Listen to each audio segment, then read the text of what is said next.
regresamos después 2 meses a nuestra serie expositiva de la carta conocida como Santiago. Santiago, sabemos el autor es Jacobo, el mismo Jacobo conocido en otros lugares, el medio hermano de Jesús y conocido como Santiago aquí en esta carta. La carta que empieza diciendo Santiago, o sea Jacobo, siervo de Dios y del Señor Jesucristo, a las 12 tribus que están en dispersión, saludos.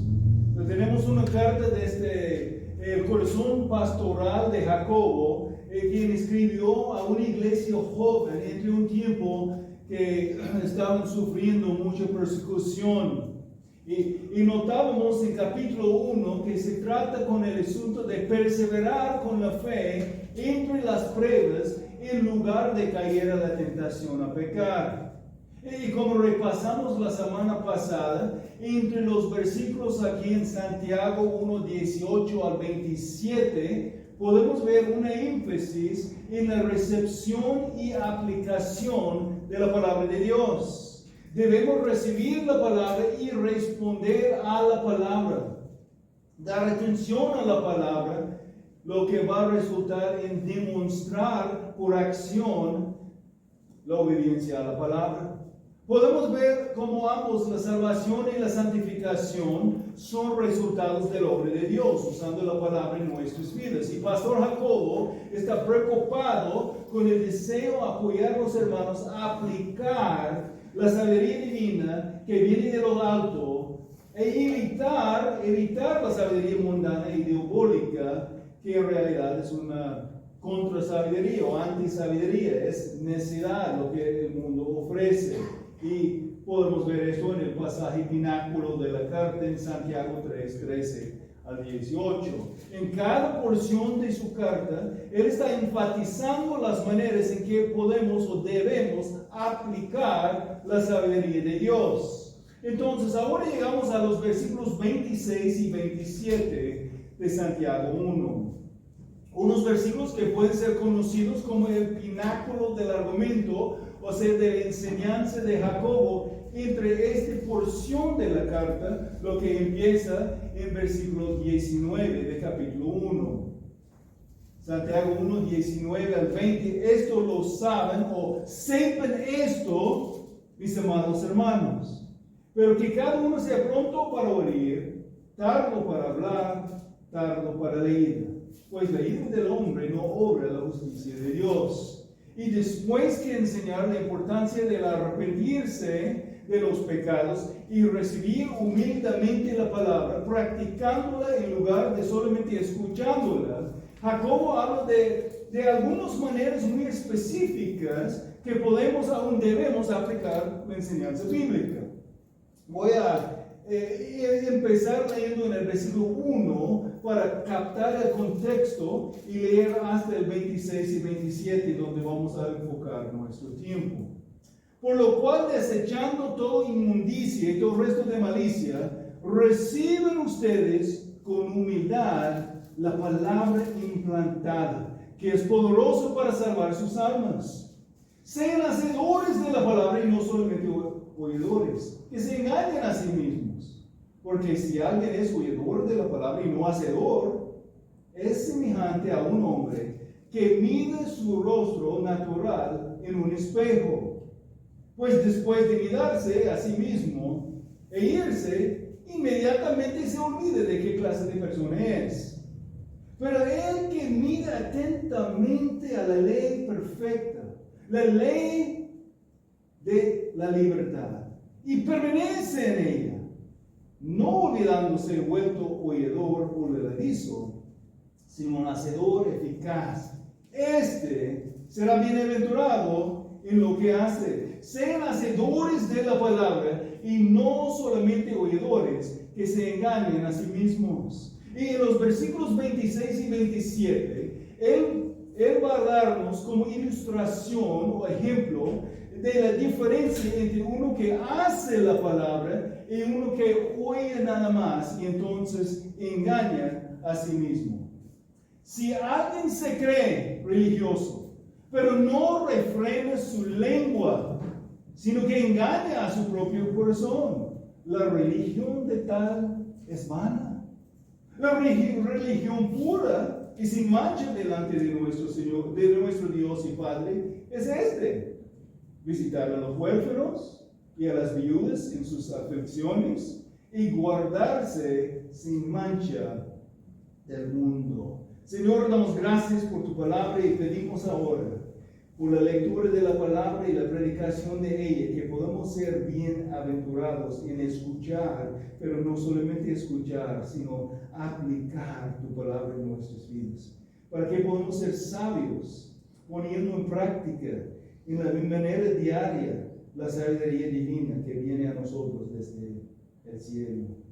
Ayúdanos a reconocer pecado en nuestras vidas y arrepentir de nuestros pecados, dejar de escuchar y ser influenciado por lo que el mundo ofrece, y en lugar de la sabiduría terrenal y diabólica y natural, ayúdanos a recibir esta sabiduría divina de Dios que viene a nosotros por medio de la palabra desde el cielo, y aplicarlo en nuestras vidas. Ayúdanos a entender el mensaje con el deseo de salir de aquí aplicando la palabra en nuestras vidas para tu gloria. En el nombre de Jesús. Amén. Ahora nada más vamos a considerar 2 versículos como el pináculo de la exhortación a practicar la enseñanza bíblica que escuchamos. Si alguien se cree religioso, dice, la religión pura y sin mancha es. ¿Cuál es la verdadera religión? ¿Quién es en verdad una persona religiosa?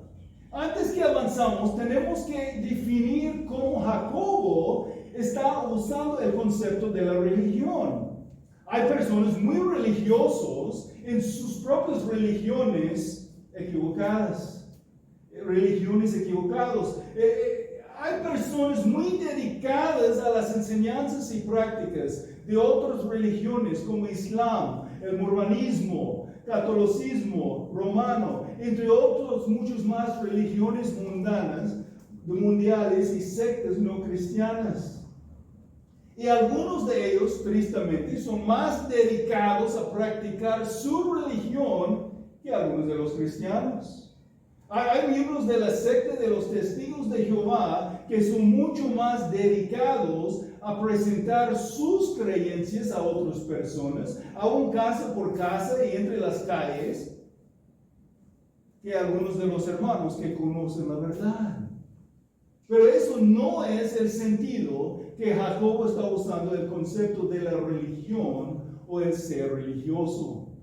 A veces escuchamos de cristianos decir cosas como: el cristianismo no es una religión, sino una relación con Jesús. Y no son religiosos, sino tienen una relación con Jesucristo, su Salvador y Señor. Y entendemos lo que ellos están intentando a comunicar, pero tampoco capta la idea que Jacobo presenta aquí a nosotros. No, aquí el concepto de la religión o el ser religioso está presentado como algo positivo. Ser religioso se refiere a alguien que practica la verdadera religión. La verdadera religión, la cual es tener una relación verdadera con Jesucristo, Dios hombre verdadero, por arrepentirse de los pecados y ejercitar la fe en Él y su obra en la cruz del Calvario. Y es una fe que actúa, es una fe que se evidencia, es una fe que tiene obras. No es el escuchar la palabra solamente, sino el escuchar con el hacer lo que dice la palabra.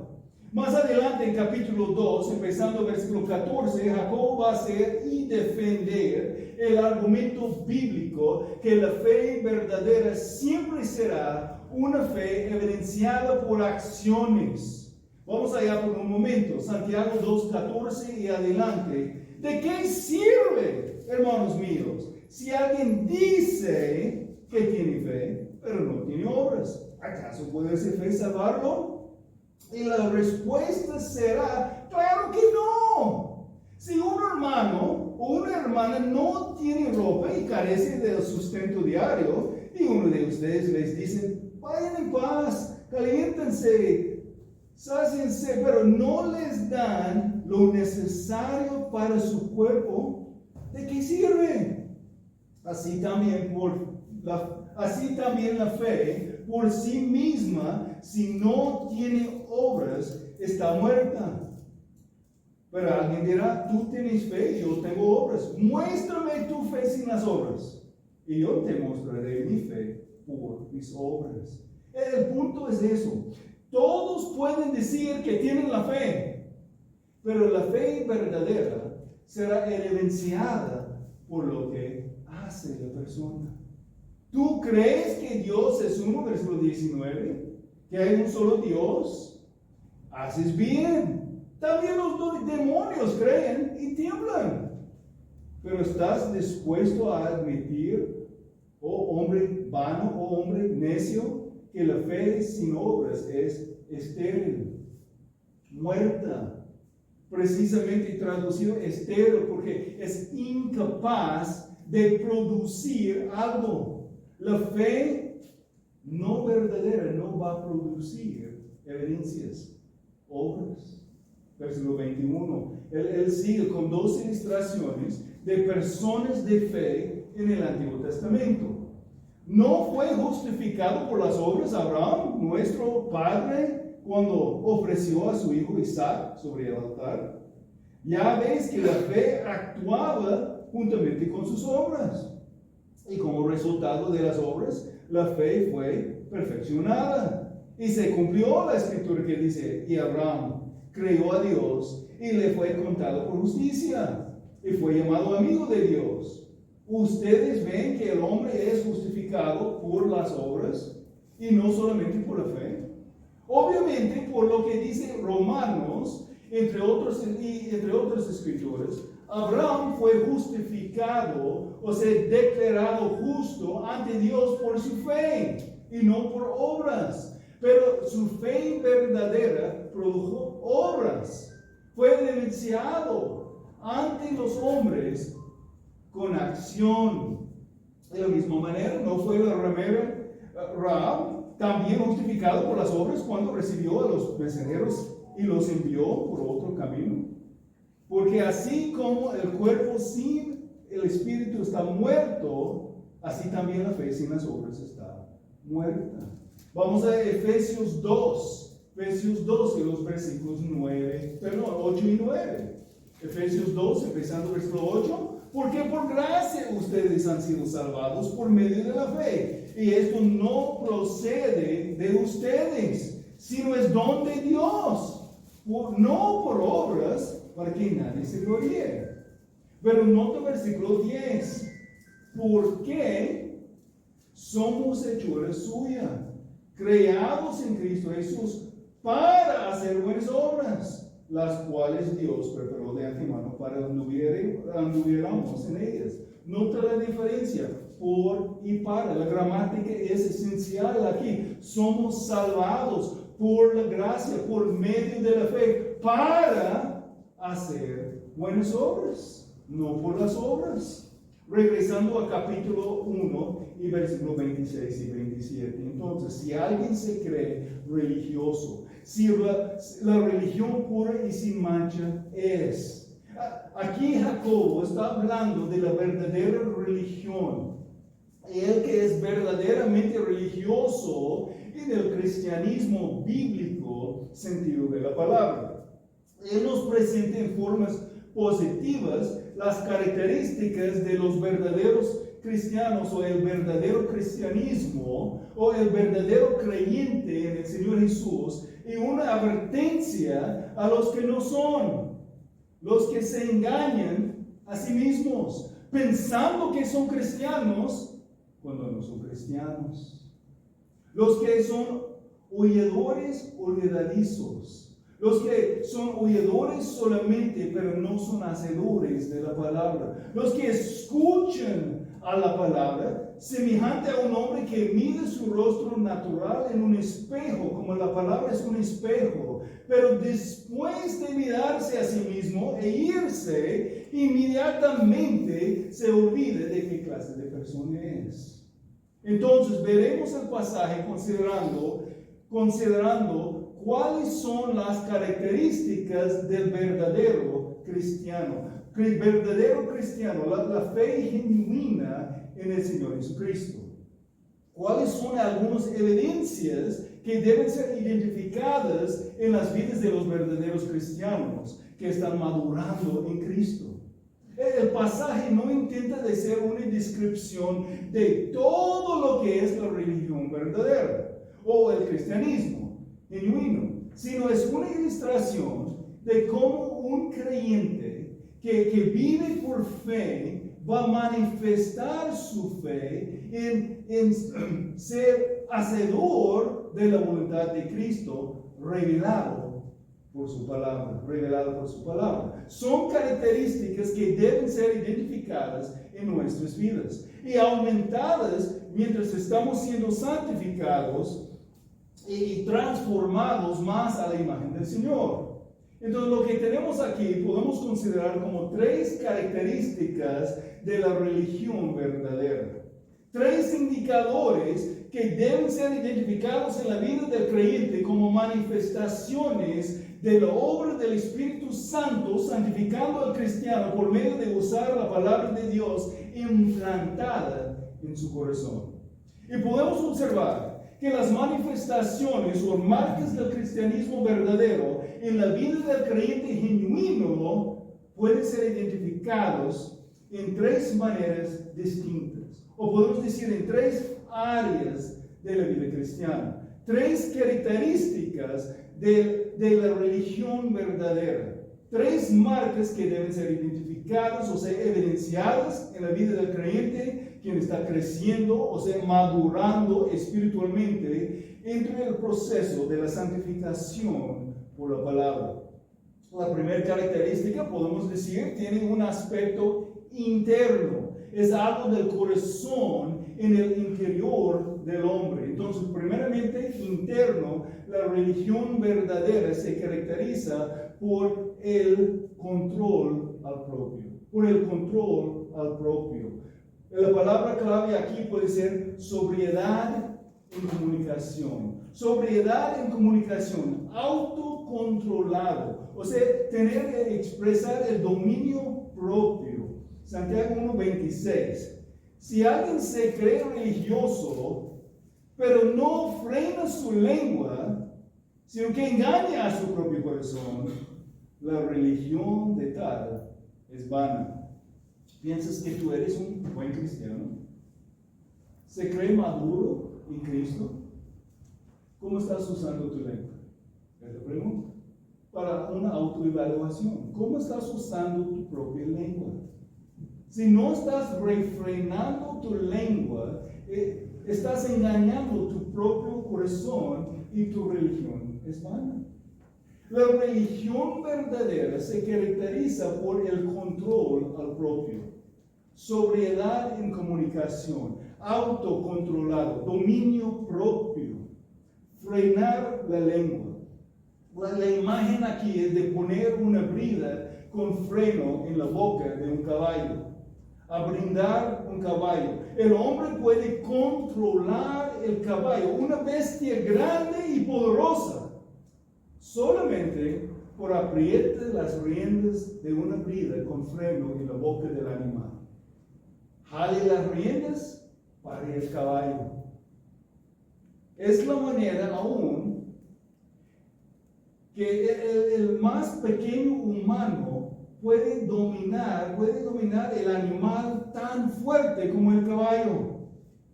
Aquí tenemos la conclusión del imperativo en 3 partes en el principio de esa porción de la carta. Santiago 1:19.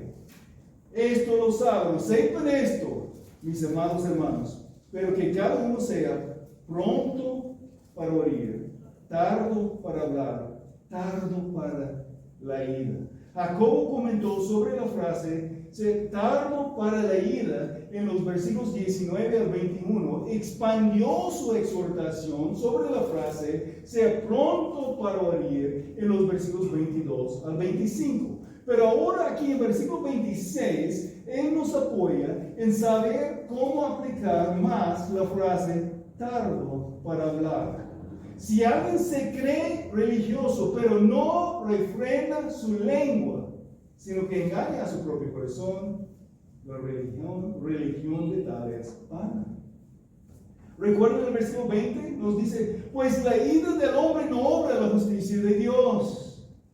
Y la ira normalmente se expresa primeramente con las palabras que salen de la boca.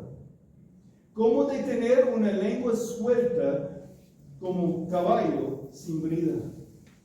La religión verdadera se caracteriza por el control propio. Ejercita dominio propio. Él es autocontrolado, o sea, no deja la ira y las emociones controlar sus acciones, sus palabras y aún más. Aunque el uso de la boca está mencionado aquí, el principio del dominio propio se aplica en todas las maneras que uno puede ser tentado a responder con ira o bajo la influencia de las emociones, especialmente las emociones pecaminosas. La lengua es un miembro pequeño del cuerpo humano, pero un miembro con la capacidad de mucha edificación y mucho daño. Más adelante Jacobo mismo va a explicar tal punto en capítulo 3. Y aunque cuando llegamos ahí podemos analizar el texto con más detalle, vamos a capítulo 3 para ver por lo menos ahora brevemente lo que dice. Santiago 3, empezando el versículo 1, dice, hermanos míos, que no se hagan maestros muchos de ustedes, sabiendo que recibiremos un juicio más severo. Entonces, en el contexto también hay una advertencia para los que van a enseñar la Biblia y entonces hablar por Dios. Tengan cuidado.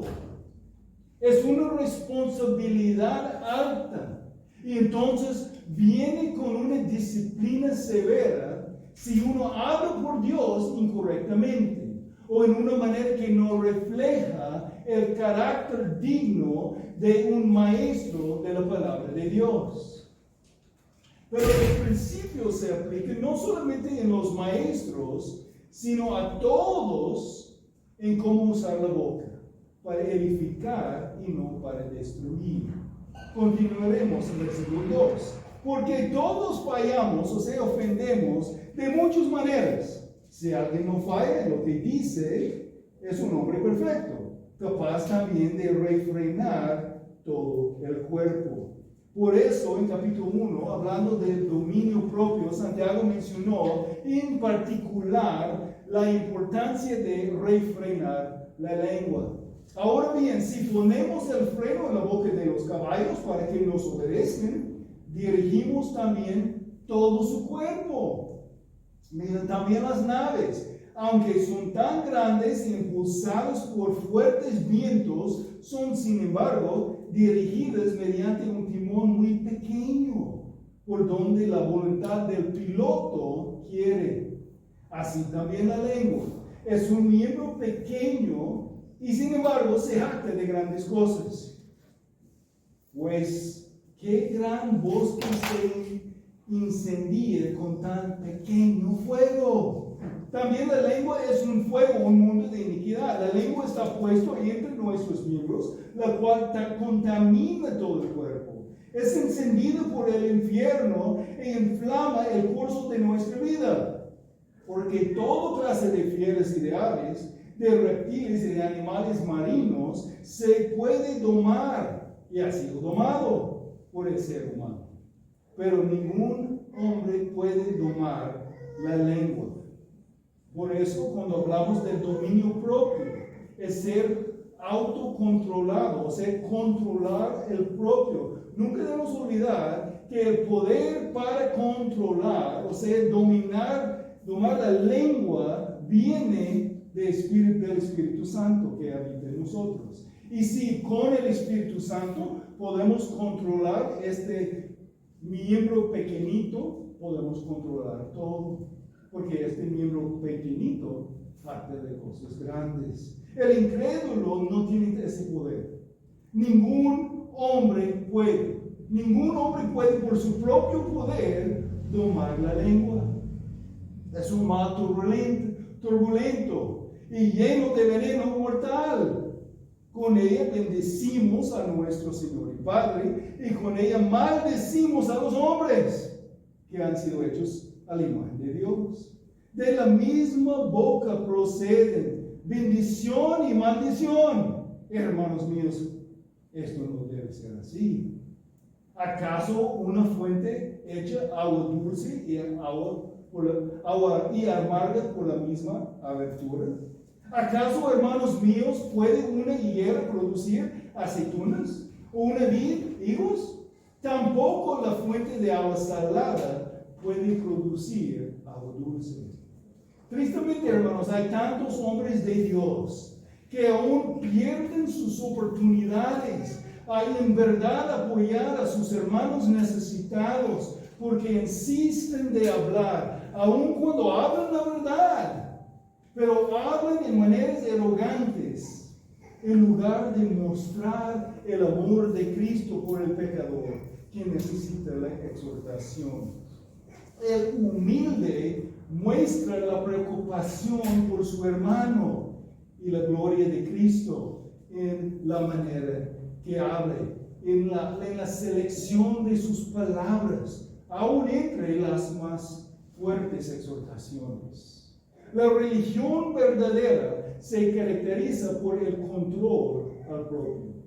En la palabra de Pablo en Efesios, las palabras de Pablo encontramos en Efesios 4, empezando el versículo 24 de Efesios 4, podemos leer: no salga de la boca de ustedes ninguna palabra mala o ninguna palabra corrompida, sino solo la buena para edificación, según la necesidad del momento, para que imparta gracia a los que escuchen.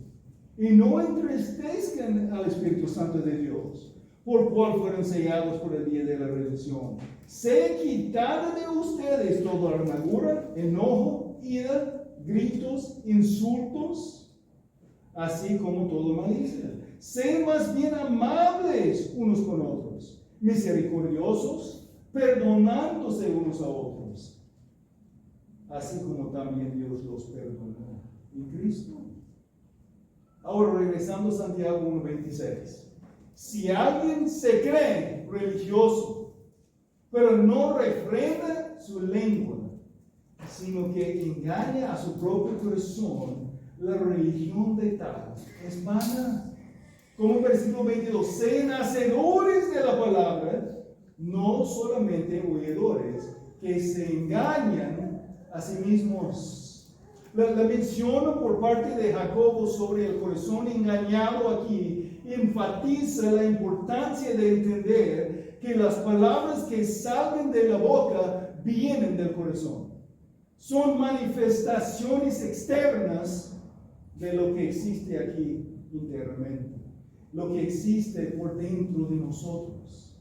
Muestra lo que hay en nuestro corazón. Los malos hechos son solamente cosas externas, son expresiones de lo que existe en el interior. Y Jacobo no está motivando una moralidad externa solamente, sino la manifestación con la boca de un corazón convertido que ama al Señor y entonces ama a las personas que Dios ama.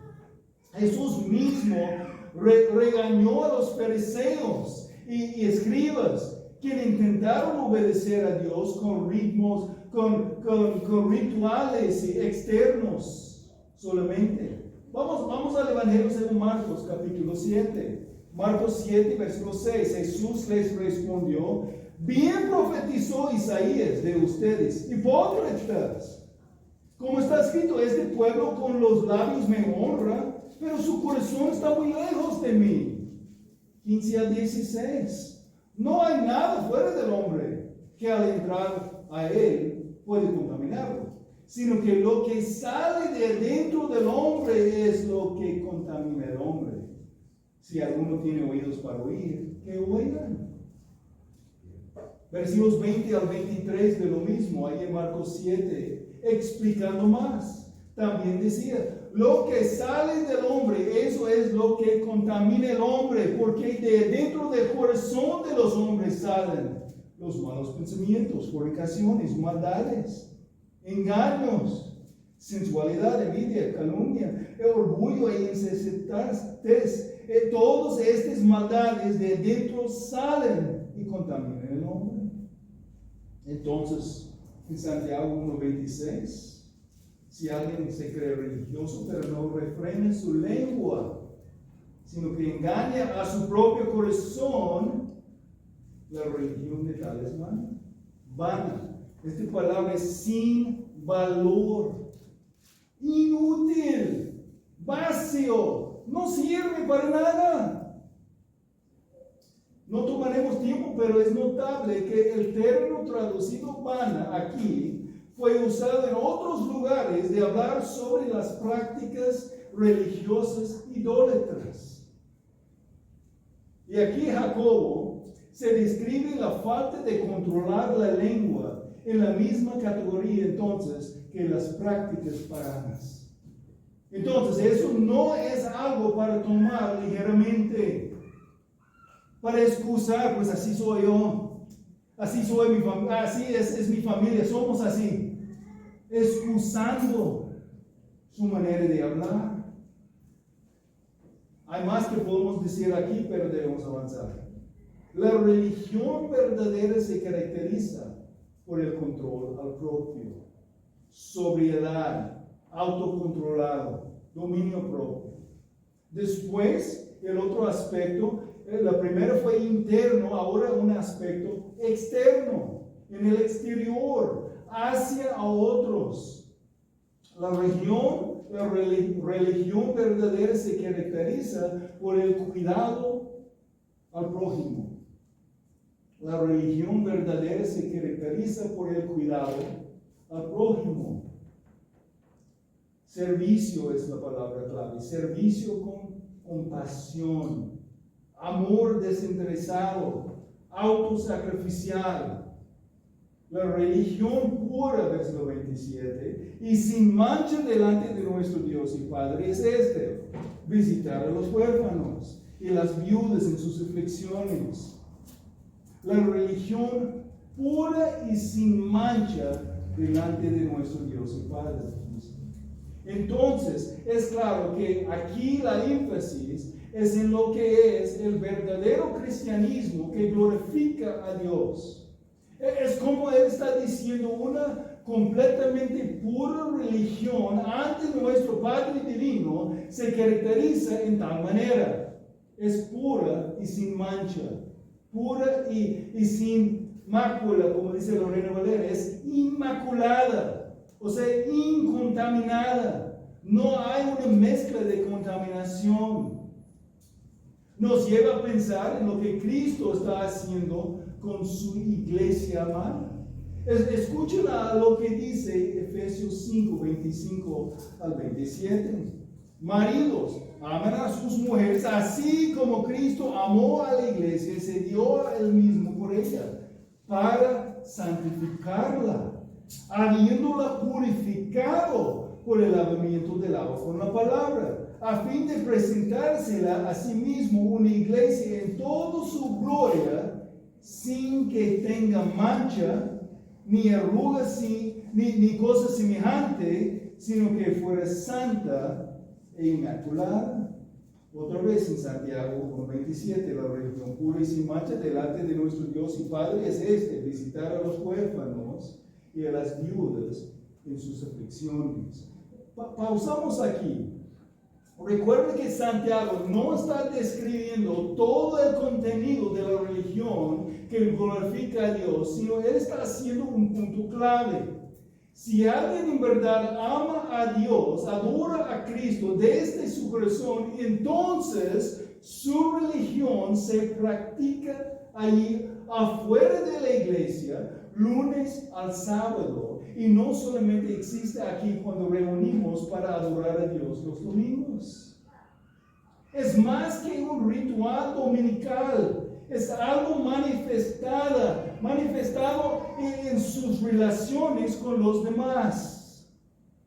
La religión verdadera se caracteriza por el cuidado al prójimo, a visitar a las viudas y los huérfanos. Muestra el servicio con compasión a otros, el amor desinteresado, el autosacrificio. Hay otras maneras de mostrar también, pero eso es lo que está mostrando. Está mostrando que su religión afecta su manera de comunicación y sus acciones con los demás por fuera de la iglesia también. Visitar para animar es parte de lo que incluye, pero también enfatiza el cuidado de los que son lo más indefensibles entre la comunidad. Los títulos viudas y huérfanos describen los que fueron los más pobres y necesitados entre una sociedad donde era la familia que normalmente cuidaba a las mujeres y los niños. No es por nada que Jacobo usó el nombre de Dios como Padre aquí en tal pasaje. En el Antiguo Testamento, Dios es mostrado como el Padre a los sin padre y el defensor de las viudas. El Salmo 68, versículo 5. Padre de los huérfanos y defensor de las viudas es Dios en su santa morada.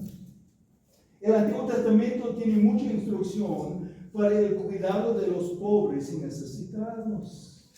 También en el Nuevo Testamento tenemos las instrucciones como en 1 Timoteo 5 y Hechos 6. Las verdaderas viudas deben ser cuidadas por sus hijos y nietos, pero cuando no hay otros para ayudar, la iglesia tiene la oportunidad de demostrar el amor desinteresado a ellas. El asunto es apoyar a los verdaderos necesitados a la manera posible. Ya leímos en Santiago 2, pero voy a recordarnos otra vez Santiago 2, 15 y 16. Si un hermano o una hermana no tienen ropa y carecen del sustento diario, y uno de ustedes les dice, vayan en paz, caliéntense, sáciense, pero no les dan lo necesario para su cuerpo, ¿de qué sirve? Primera carta de Juan 3, 17 y 18. Pero el que tiene bienes de este mundo y ve a su hermano en necesidad y cierre su corazón contra él, ¿cómo puede morar el amor de Dios en él? Hijos, no amemos en palabra ni de lengua, sino de hecho y en verdad. Creo que podemos entender la idea sin mucho más explicación. La religión verdadera se caracteriza por el cuidado al prójimo. Y recuerdan las palabras de Jesús sobre la manera de nuestro cuidado del prójimo es en verdad un ministerio dado a Él mismo. Mateo 25, empezando el versículo 35. Porque tuve hambre y ustedes me dieron de comer. Tuve sed y me dieron a beber. Fui extranjero y me recibieron.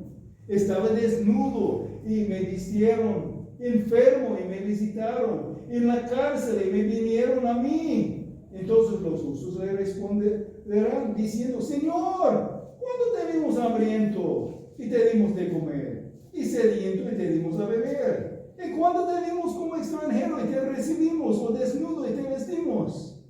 ¿Cuándo te vimos enfermo o en la cárcel y venimos a ti?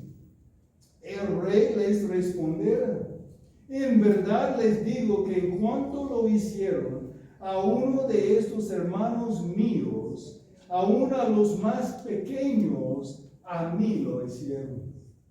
La religión verdadera se caracteriza por el cuidado al prójimo.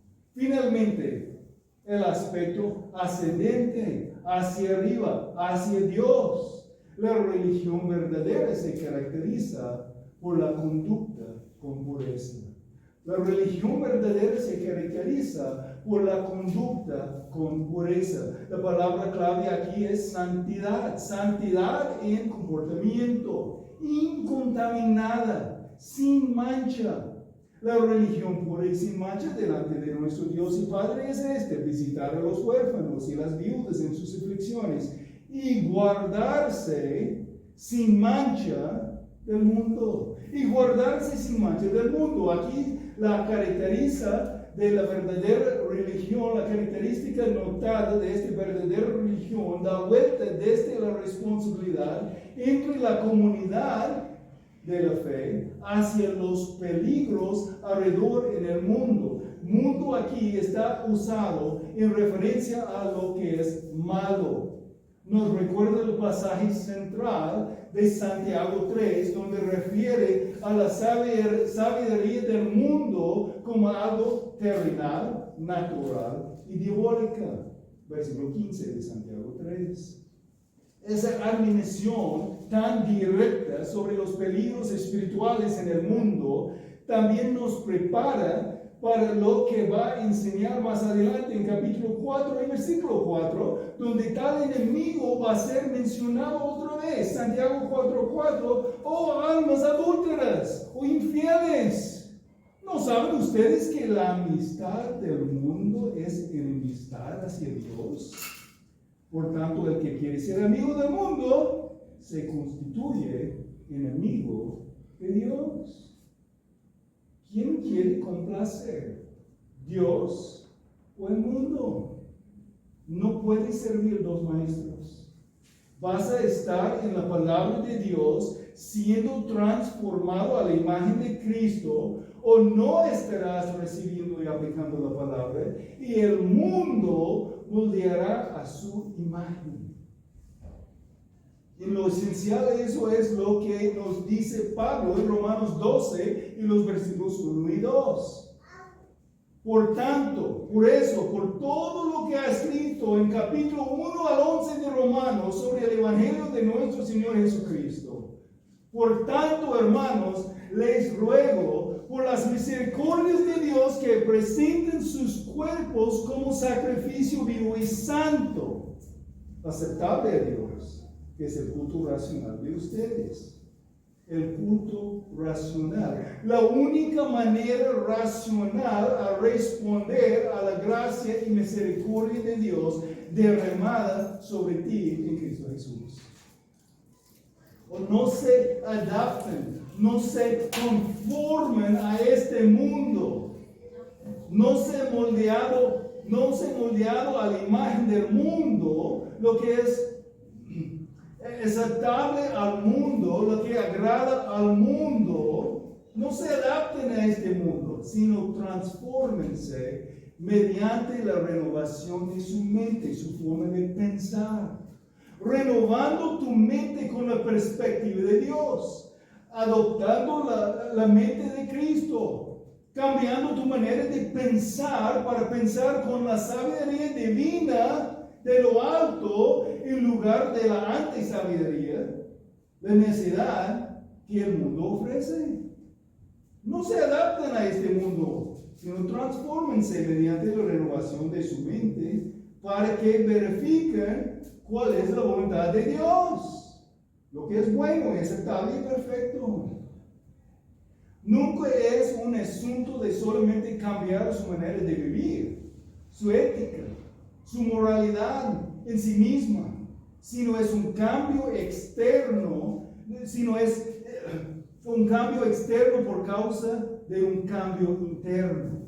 Las acciones cambian, nuestros cambios del corazón va a tener fruto, va a ser evidenciado en las cosas externas, pero empieza en el corazón.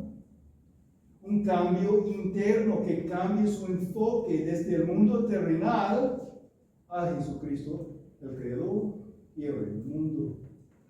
sin el cambio interno, sin el apoyo del Espíritu Santo de Dios, quien viene a habitar la vida del nuevo creyente, cuando arrepiente de sus pecados y confía en Jesús y su obra en la cruz, y su obra en la crucifixión y resurrección, uno no puede hacer los cambios necesarios. No tenemos el poder en nosotros mismos. El poder de la carne es débil. El corazón sin Cristo no es capaz. Y aún para el que ya ha confiado en Cristo, la transformación viene por obra del Espíritu Santo, usando la palabra de Dios para renovar su manera de pensar y entonces su manera de caminar. Si no has arrepentido de tus pecados, si no has confiado en Cristo, su persona y su obra, eso es donde ya debes empezar. No tienes el poder de una transformación sin primeramente tener un corazón regenerado, cambiado, transformado. Y solamente Dios puede hacerlo. Tienes que entregar tu vida a Él con el arrepentimiento de tus pecados y poner tu fe y confianza en Él y su obra completa en la cruz del Calvario. Ese es donde empieza. Si tú ya eres creyente, pero no tienes el hábito de pasar tiempo con Cristo leyendo y estudiando su palabra, es por eso que estás batallando a ver la manera más constante la santidad formándose en tu vida y dirigiendo a tus acciones. El mundo todavía tiene sus manos sobre tu cuello. Tus ojos no están puestos en Jesús, el autor y consumador de la fe. Anoche con los matrimonios vimos este pasaje, pero vamos a ir en Hebreos 12, versículos 1 y 2. Por tanto, puesto que tenemos en derredor nuestro tan gran nube de testigos, despojémonos también de todo peso y todo pecado que tan fácilmente nos envuelve. Corramos con perseverancia la carrera que tenemos por delante, puestos los ojos en Jesús, el autor y consumador de la fe, quien por el gozo puesto delante de él soportó la cruz, despreciando la vergüenza, y se ha sentado a la diestra del trono de Dios. Mientras estamos aquí a leer los dos próximos versículos también, 3 y 4, consideren pues a aquel que soportó tal hostilidad de los pecadores contra él mismo, para que no se cansen ni se desanimen en su corazón, porque todavía en su lucha contra el pecado ustedes no han resistido hasta el punto de derramar sangre. ¿Están puestos sus ojos en Jesús? ¿Están motivados de ver a Jesús, quien soportó todo en contra de él? ¿Quien resistió todo? ¿Cómo estás en tu lucha contra el pecado? ¿Cómo estás en tu carrera siguiendo al Señor? ¿Tan serio estamos tomando en cuenta la necesidad a luchar por la santidad personal en nuestra manera de vivir? Es la pregunta. Santiago 1:21, por lo cual desechando toda inmundicia y todo el resto de malicia, reciban ustedes con humildad la palabra implantada que es poderosa para salvar sus almas. Sean hacedores de la palabra y no solamente oidores que se engañan a sí mismos. Y como vimos en Efesios 4, quiero que sepan y adopten la enseñanza tan enfatizada entre la doctrina apostólica. Quiero que como iglesia podamos personalizar esa manera de pensar y dirigirnos en santidad. Por eso puede repetirlo una que otra vez. Efesios 4, 17 y adelante dice: esto digo pues y afirmo juntamente con el Señor, que ustedes ya no andan así, como andan también los gentiles, o sea, los paganos, en la vanidad de su mente. Su religión es vana. Ellos tienen entenebrecido su entendimiento. Están excluidos de la vida de Dios por causa de la ignorancia que hay en ellos, por la dureza de su corazón. habiendo llegado a ser insensibles, se entregaron a la sensualidad para cometer con avidez toda clase de impurezas. No son puros en su conducta. Pero ustedes, los creyentes, no han aprendido a Cristo de esta manera. Si en verdad lo oyeron y han sido enseñados por Él, conforme a la verdad que hay en Jesús, que en cuanto a la anterior manera de vivir, ustedes se despojan del viejo hombre, que se corrompe según los deseos engañosos. Notamos otra vez como el corazón se ha engañado donde la religión es vana. Que en cuanto a la anterior manera de vivir, ustedes se despojan del viejo hombre que se corrompe según los deseos engañosos y que sean renovados en el espíritu de su mente. Despojar, renovar. Y se vistan del nuevo hombre, el cual en la semejanza de Dios ha sido creado en la justicia y santidad de la verdad. Ahí está otra vez el proceso de la transformación a la imagen de Cristo. La santificación, el ser más y más separado de los deseos engañosos de la carne, influenciados por las lujurias del mundo, y ser separados a Dios para andar en justicia y santidad. De ser en lo práctico lo que somos en nuestra posición en Cristo. Por eso hemos sido salvados, para reflejar la gloria de Dios en santidad.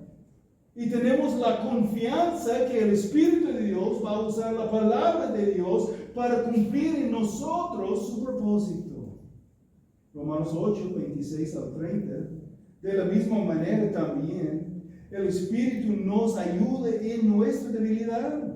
No sabemos orar como deberíamos, pero el Espíritu mismo intercede por nosotros con gemidos indecibles. Y aquel que escurrió los corazones sabe cuál es el sentir del Espíritu, porque Él intercede por los santos conforme a la voluntad de Dios. Y sabemos que para los que aman a Dios, todas las pruebas de fe mencionadas por medio de la enseñanza de Santiago 1, todas las cosas, sabemos para los que aman a Dios, todas las cosas, sabemos que para los que aman a Dios, todas las cosas trabajan para bien, esto es para los que son llamados conforme a su propósito. Porque a los que de antemano conoció, también los predestinó a ser hechos conforme a la imagen de su Hijo, para que Él sea el primogénito entre muchos hermanos. A los que predestinó, a esos también llamó. A los que llamó, a esos también justificó. A los que justificó, a esos también glorificó. Desde la perspectiva de Dios, nuestra glorificación futura es tan segura que puede aún ser anunciada en términos pasados. Filipenses 1:6, estoy convencido precisamente de esto, que el que comenzó en ustedes la buena obra, la perfeccionará hasta el día de Cristo Jesús. Eso nos da esperanza en la batalla. Pero debemos entender que Él comenzó la buena obra en nosotros, perfeccionará su obra por medio de las pruebas de la fe, y en el usar la palabra siendo recibida y aplicada en el poder del Espíritu Santo. No podemos ponernos en neutral y nada más dejar todo a Dios. Dios ha declarado su método de usar la lectura y la predicación de la palabra y la experiencia de su gracia entre las pruebas y las tribulaciones para moldearnos y transformarnos. Entonces tenemos que estar en y bajo la palabra. Tenemos que confiar en Dios y responder piadosamente a las dificultades y las pruebas, resistiendo la tentación a caer en el pecado.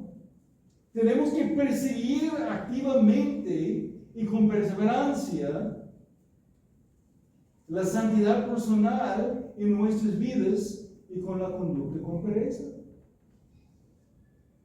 Como Pedro citó en la primera carta lo que ya fue declarado en el Antiguo Testamento. Por tanto, preparen su entendimiento para la acción. Sean sobrios en espíritu. Pongan su esperanza completamente en la gracia que se les traerá en la revelación de Jesucristo. Como hijos obedientes, no se conformen a los deseos que antes tenían en su ignorancia, sino que así como aquel los llamó es santo, así también sean ustedes santos en toda su manera de vivir, porque escrito está, sean santos, porque yo soy santo. Un versículo más, Hebreos 12:14, busquen la paz con todos y la santidad, sin la cual nadie verá al Señor.